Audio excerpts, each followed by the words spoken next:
I like that. I like that, you know. What's your fun idea for quality time? Let's just say Sunday fun day. Let's go do something. Ideally, Sundays are for relaxing, It's relaxing. kicking it with my man, and Man, it's just nice to see a good couple go at it. You know what I mean? We had Johnathan and Alexis in a beautiful date. And I want to say 5 things we can learn for better dating from this particular interaction, because it was a beautiful interaction between Alexis and Johnathan. It was just nice. It was easy.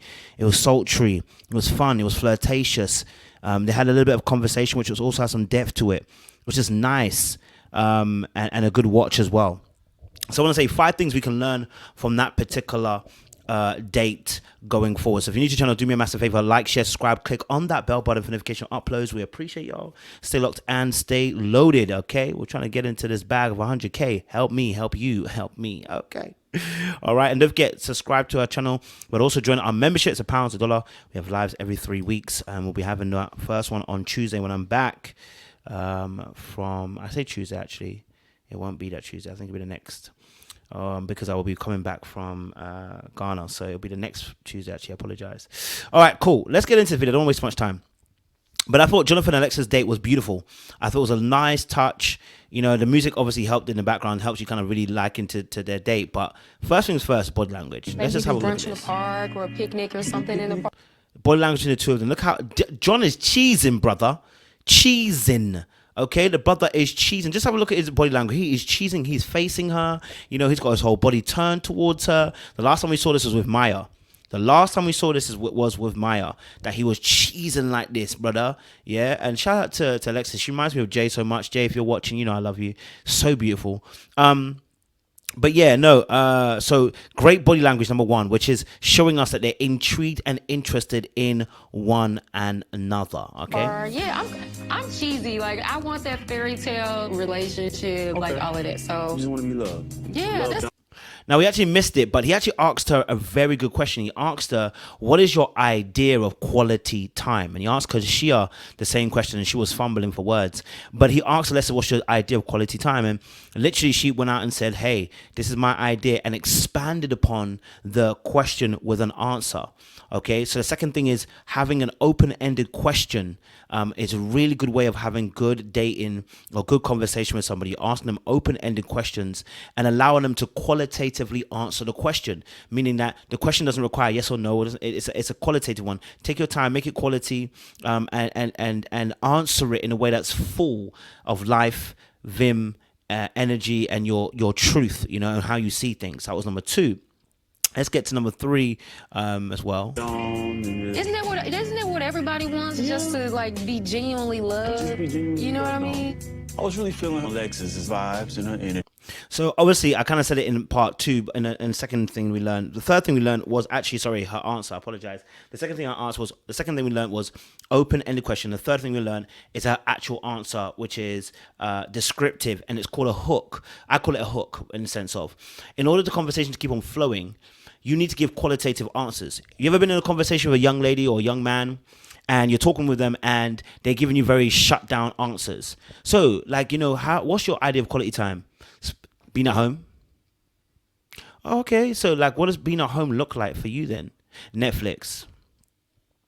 Okay, so what do you watch on Netflix? Reality TV. You see how I'm shutting down a conversation? But if I do that again, I say, listen, you know, what's your idea of quality time? I'm not gonna lie to you, I'm a homebody. I really love being at home. I love cooking. I love watching TV. I love being snuggled up, cuddled up by the fire.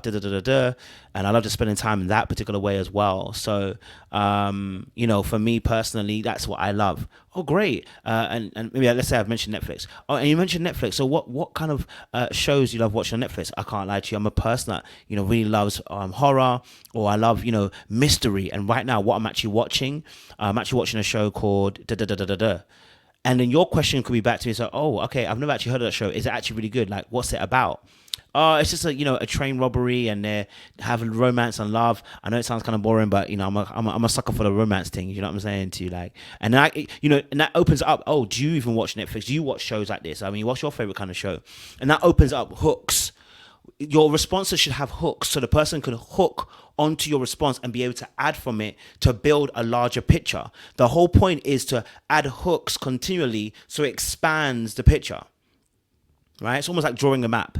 Number 4 is, and I'm gonna get to it. Let's get to it. Yeah, number 4. Energy. I value those type of things. You know, I appreciate her sharing with me. I like your shoes. Shoes are nice. Thank man. you. I have beautiful feet. Do you rub? Now, number 4 is this: a simple compliment that is not about how bad she looks. A simple compliment that's not about, you know what, you're so beautiful, or you're so, that's great, that's good. But the other ones are, we need to be able to say, okay, do you know what, for you, I'm not gonna lie to you, you know, I love your, like you said, I love your kicks. It's something that's off the base of beauty. Beauty is too easy to attack. Like something like a smile or your eyes, that's cool. But something like, you know, your dress sense, your fashion sense. I love your mind. You know what I'm saying? You know, you like, he said, I love your trainers. You know what? I love that skirt. I don't know what it is for you. When you wear it, it really pops. Something that is out of the ordinary. And actually what it does, it just means that the person's taking notice of more than you than just your beauty. Because a lot of times people get caught up in the aesthetics, and women get annoyed by that because they know that if you get stuck there, you're not going to want to know their mind, their thoughts, their ambitions, their values, their goals. It's not going to go any deeper. So it's really important for them to know that you like them beyond just the physical. And that's why that compliment made such a good hit. And of course, what's going to come next is this. Rub feet.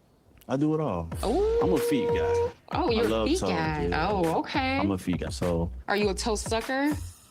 God damn it. do we have to take it there?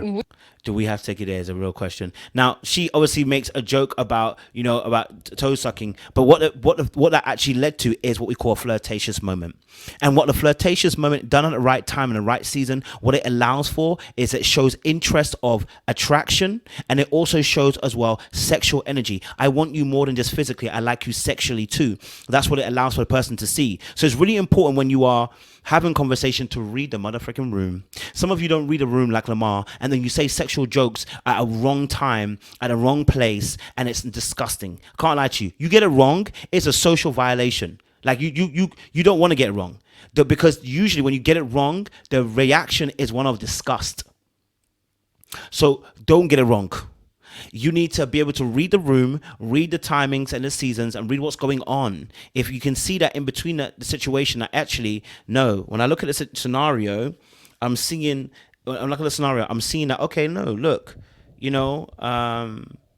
I'm seeing that, okay, no, when I see the situation, I can see it's going a particular way, conversation, I'm going to add it in. He allowed her, and she actually started that conversation of flirtation. So she actually begun that conversation. So now he can respond. And even he didn't want to go there. He didn't want to go there first. It's like, do we have to go there? All right, cool. If you want to go there, I'll go there. And now it's now a playful, flirtatious game, but it's now good chemistry. Now you're going to walk away from that conversation just like, yeah, that was good. I loved talking to Alexis. And that's exactly what he did. He walked away from that conversation enjoying it. So here's my 5 things. Body language, first and foremost. Are you showing positive body language? That's what John was doing. Asking an open-ended question. That's number 2. Number 3 is, are you answering questions with descriptors and leaving hooks for people to actually add on to your particular answer? Number 4, a compliment beyond just somebody's beauty is another important thing. And number 5 is, reading the room effectively to flirt, and knowing how to flirt, and knowing the time and season to flirt, and knowing what to say.